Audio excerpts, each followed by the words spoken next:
While the entire market was watching oil prices and war headlines last week, something happened inside the Senate Banking Committee that almost nobody in this space talked about. A quiet deadline was set, and if it gets missed, the single most important piece of legislation in crypto history, the bill that turns XRP from a legal gray area into a legally cleared global reserve asset, could vanish from the calendar entirely, not delayed, gone. Today, I'm going to walk you through exactly what that deadline is, why the war in the Middle East is making it worse, and what the institutional money is doing right now that the crowd is completely missing. The world is staring at oil charts and S&P tickers. The signal is somewhere else. Let me show you where. Welcome back to Ledger.Wealth.Network. This is not financial advice. Everything I discuss today is based on publicly available information for educational purposes only. Always do your own research. Now, let's cut through the noise and get into what actually matters. Let me start with the hard truth that almost no one is willing to say out loud. Most people watching this space right now are focused entirely on price.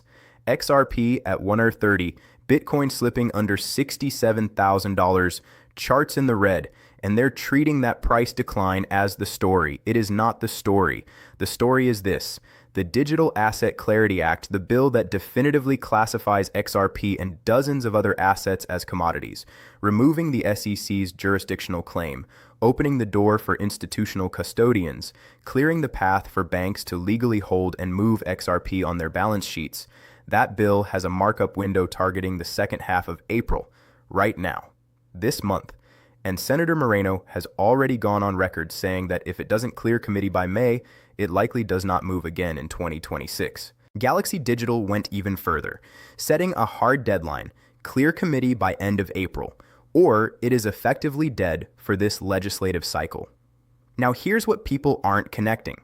The war in the Middle East is not just a geopolitical event. It is a legislative time bomb for this bill.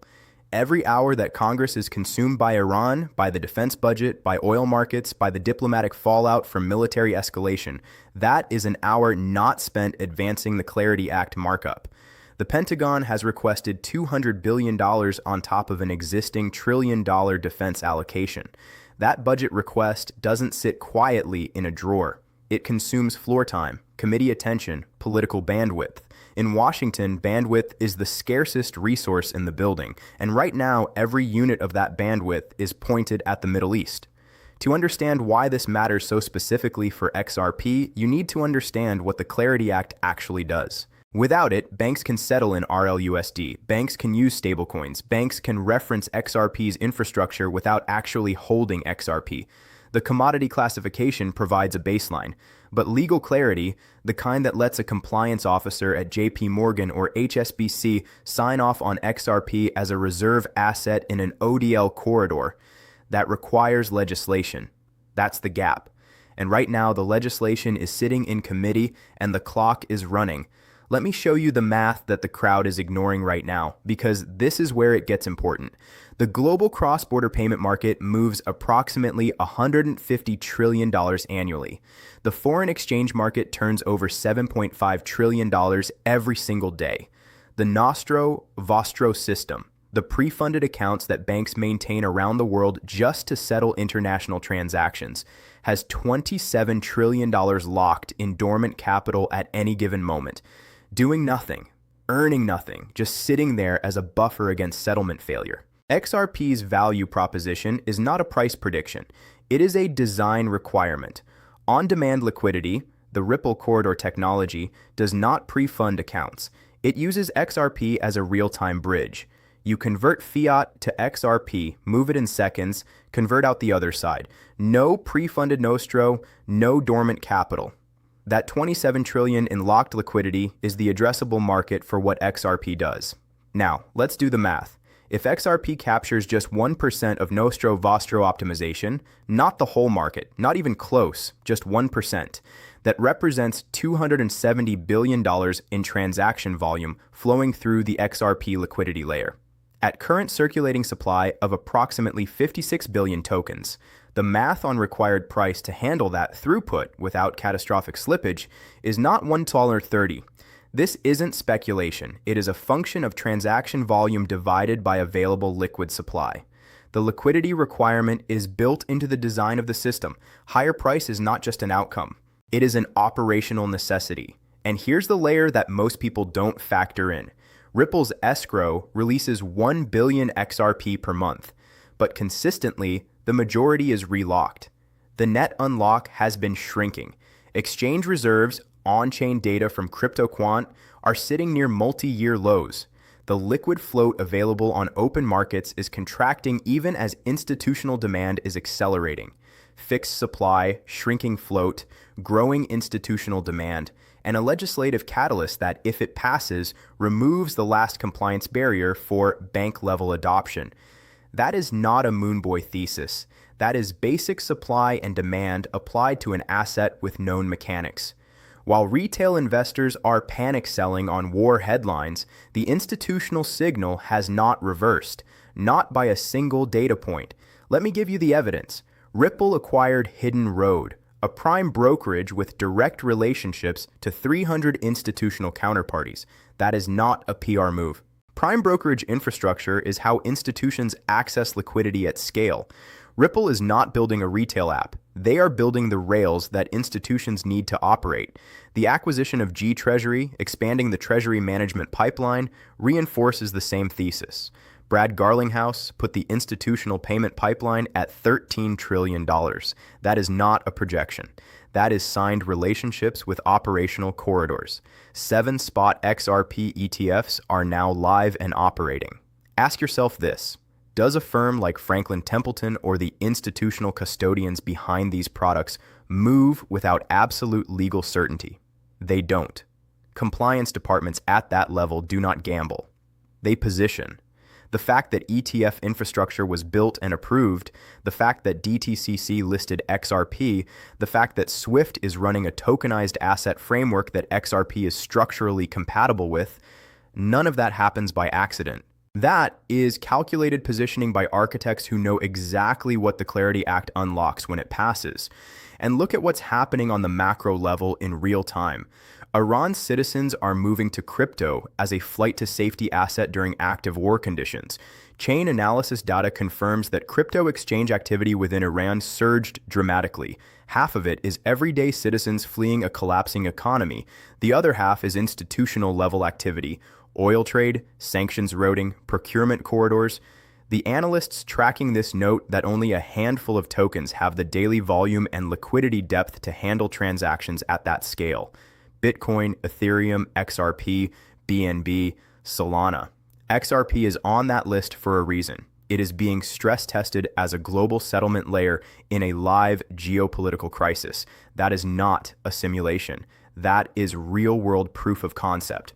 Let me be specific about the window, because this is where the urgency becomes concrete. The Clarity Act markup is targeting the second half of April, right now. Galaxy Digital's hard deadline is end of April for committee clearance. Senator Moreno's warning is on record. If it doesn't move by May, it likely doesn't move again in this legislative cycle. Polymarket has passage probability sitting around 70%.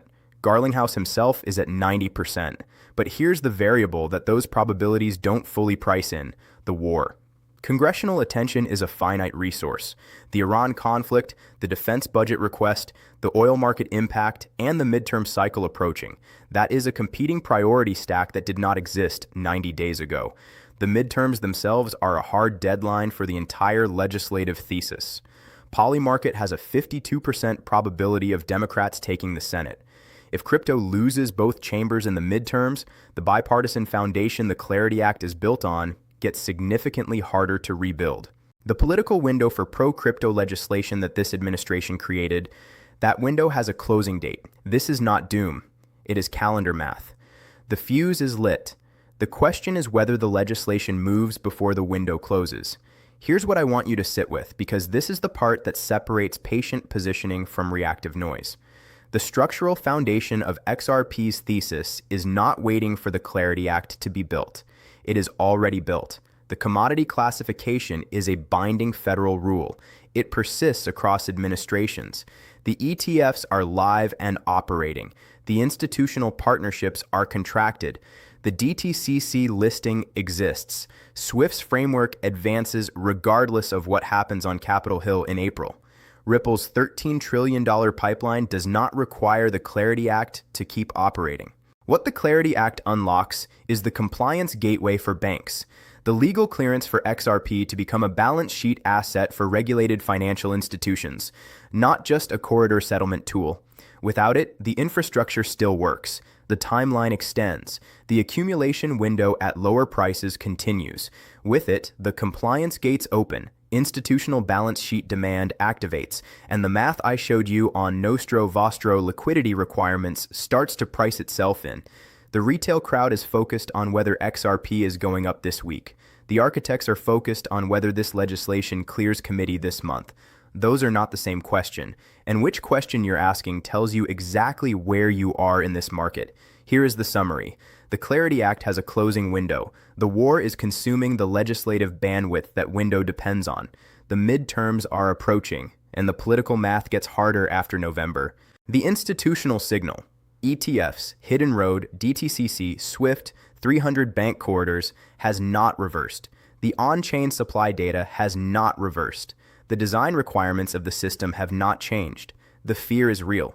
The risk is real. And the structure being built underneath all of it is also real. It was real through the SEC lawsuit. It was real through the 2022 bear market. It will be real when this news cycle ends. Price is a distraction. Structure is what matters. And the structure does not need permission from the Strait of Hormuz to exist. If you want to track the Clarity Act in real time as we move through April, subscribe so you don't miss the update when it happens. Comment clarity below if you made it to the end. I want to see who is actually watching the legislative clock, not just the price ticker. In a market fueled by emotion and noise, we thrive on data and composure. Remember, haste leads to loss, while calm analysis leads to victory.